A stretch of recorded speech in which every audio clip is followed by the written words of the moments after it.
안녕하세요. 백상훈 목사입니다. 오늘은 1월 14일 수요일 아침입니다. 오늘도 변함없이 신실한 마음으로 하나님의 말씀과 함께 하루를 시작하는 여러분들에게 하나님의 크시고 복되신 은총이 종일토록 여러분과 함께 하시기를 바랍니다. 오늘 하나님의 말씀은 창세기 10장의 말씀입니다. 창세기 10장에는 노아 자손들의 족보에 관한 이야기가 기록되어 있는데요. 노아는 하나님의 심판 과정에도 의로운 삶을 살고 하나님을 경외하는 삶을 살아서 온 인류가 생각하는 것이 악하고 하는 일마다 악하고 포악하여 하나님이 그들의 죄 때문에 그들을 물로 심판하는 할 수밖에 없는 과정에도 하나님은 노아를 살리시고 노아로 인하여 그 가족을 보존하시고 생명을 살려주지 않으셨습니까? 그때 홍수의 심판으로부터 건진받은 동물들과 노아의 가족들이 다시 한번 새로운 땅에서 새롭게 번성시켜 나가는 것이 오늘 본문에 기록되어 있는 것입니다. 노아의 부부와 노아의 세 아들의 부부, 이렇게 네 커플이 살아남았는데 그 중에 노아의 아들들 세 커플이 어떻게 민족을 이루고 퍼져나가는지 본문의 그 족보로 기록에 남겨두신 것입니다. 1절을 읽어보죠. 노아의 아들 셈과 함과 야벳의 족보는 이러하니라. 홍수에 그들이 아들들을 낳았으니. 하나님의 준엄한 심판의 홍수로 모든 짐승과 사람들이 다 멸망한 와중에 하나님이 건진받은 선택한 이들을 통하여 다시 하나님이 이들의 종족을 번성시키고 자손을 번성시키고 땅에 충만하게, 땅에 편만하게 퍼져나가도록 하셨다는 것입니다. 그리고 그것이 어떻게 이루어지는지가 기록되어 있는데요. 2절부터 5절에는 야벳의 자손과 그의 족보에 관한 이야기가 실려 있습니다. 그들은 주로 해변가에 거했다고 언급하고 있는데요. 아마도 지중해 연안에 흩어져 살았던 것 같습니다. 이들은 어쩌면 지중해 연안에 흩어져 살면서 유럽 민족의 조상들이 되지 않았을까 생각이 됩니다. 야벳은 노아의 막내 아들로서 지중해 연안에 흩어져 살면서 로마, 그리스 문명을 이루는 사람들이 되었고 유럽에 퍼져나가면서 라틴 문명, 유럽 문명을 일으켰던 사람이 되었을 것입니다. 6절부터 20절에는 두 번째 아들인 함의 자손에 관한 언급이 실려 있습니다. 함은 아버지의 하체에 대한 부끄러움을 바깥에 발설하고 노출하고 비난하면서 아버지의 진노를 샀던 사람입니다.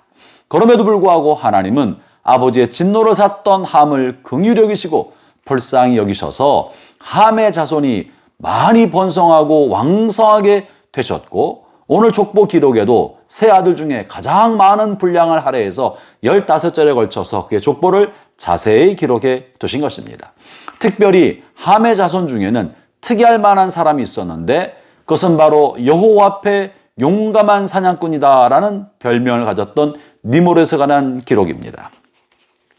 특별히 니므롯은 당시 거대한 성읍을 건설하고 이리저리 다니면서 아마도 넓은 부족 국가를 만든 사람이 아니었을까 싶습니다. 11절에 이런 표현이 있습니다. 그가 그 땅에서 아수르로 나아가 니느웨와 르호딜과 갈라와 및 니느웨와 갈라 사이에 레센을 건설하였으니 이는 큰 성읍이라. 큰 성읍을 만들고 도시국가를 만들었던 사람이 아니었을까 생각합니다. 아마도 니므롯과 이 함의 자손들을 통하여 이 중동아시아의 국가들, 아시리아, 또 바벨론 이런 나라들이 이 아들로부터 만들어진 것이 아닌가 생각합니다. 그래서 함의 자손은 중동 지역에 넓게 퍼져 살면서 이 중동 사람들의 조상이 되었고 또 팔레스틴 땅에 정착하면서 팔레스틴 가나안 족속의 조상이 된 사람이 바로 함입니다. 물론 그 중에 한 사람인 구스는 북아프리카로 건너가서 북아프리카의 사람들의 조상이 되고 아프리카 사람들의 조상이 된 사람이기도 합니다. 그래서 함의 자손은 가장 넓은 곳에 분포하며 넓은 영역을 차지했던 사람 중에 한 사람이었던 것이죠. 세 번째 맏아들인 셈은 21절부터 31절까지가 기록되어 있습니다. 셈의 자손에 관한 기록이 실려 있고 이 셈의 자손으로부터 아마도 이스라엘 민족이 나오지 않았을까 생각이 됩니다. 본문에 이렇게 세 아들로 인한 족속들이 하나씩 모든 족보 내용이 기록된 건 아니지만 중요한 사람이 선택적으로 기록하여서 남겨두었는데요. 이것은 무엇을 말해줍니까? 하나님께서 처음 아담과 하와를 만드시고 그들에게 복을 주시면서 말씀하시기를 생육하고 번성해라, 땅에 충만하라, 땅에 넓게 퍼져 살아라 하셨던 그 약속이 비록 인류가 범죄하여 하나님 앞에 심판받게 되어서 모두가 멸망당하게 되었으나 하나님의 축복과 인간을 향한 하나님의 사랑과 인간에 대한 기대와 소망은 여전히 사라지지 않고 남았었다는 사실을 말해주는 것입니다.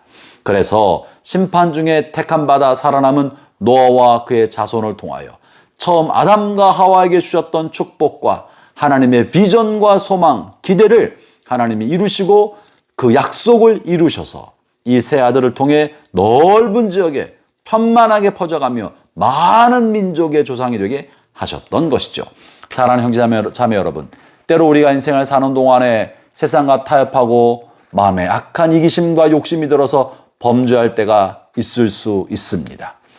우리가 하나님 앞에 범죄하여도 하나님은 우리를 향한 사랑과 은총을 끊게 하지 아니하시고 우리를 위한 하나님의 꿈과 비전을 포기하지 않으시고 그리스도의 구속의 은총으로 우리를 회복시켜 주시고 성령의 맑게 씻기심을 따라 우리의 지난날의 허물과 죄악을 다 씻기신 후에 여전히 갖고 계셨던 꿈과 비전을 우리를 통해 이루고자 하시는 것입니다.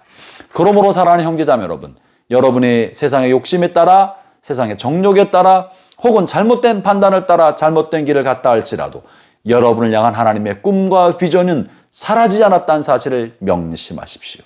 하나님은 여전히 여러분에게 기대와 소망을 가지고 계시고 여러분에게 주셨던 약속은 여전히 유효한 것입니다. 하나님의 약속을 붙들고 다시 한번 일어나서 노아와 세 아들이 다시 민족을 만들고 인류를 번성시켰던 것처럼 여러분이 다시 일어나서 크게 쓰임받고 하나님의 꿈과 비전을 성취시켜 나가기를 축원합니다. 새해가 시작되어 지나가고 있습니다. 새해 다시 일어서십시오. 다시 시작하십시오. 여러분의 잠자기 전 꿈을 다시 한번 불붙이고 하나님의 꿈과 비전을 이루어가는 복된 생애가 되시기를 주의 이름으로 축원합니다. 기도하겠습니다. 하나님 아버지 감사합니다. 인류가의 심판 과정에서도 하나님이 노아와 그의 아들들을 택하셔서 처음 줬던 꿈과 비전을 다시 일으켜주시고 처음 하셨던 약속을 다시 성취할 수 있도록 길을 열어주시고 인도하시는 것을 그 약속의 성취를 또한 오늘 살펴보았습니다. 오늘 이 말씀을 듣는 모든 사람들의 마음속에 하나님 주셨던 처음 꿈과 하나님의 약속이 되살아나게 하여 주시고 그 꿈과 비전을 따라 살아갈 수 있게 하여 주옵시며 하나님 하신 약속이 우리 생애에 성취되는 모습을 볼 수 있게 하여 주시옵소서. 예수님 이름으로 기도합니다. 아멘.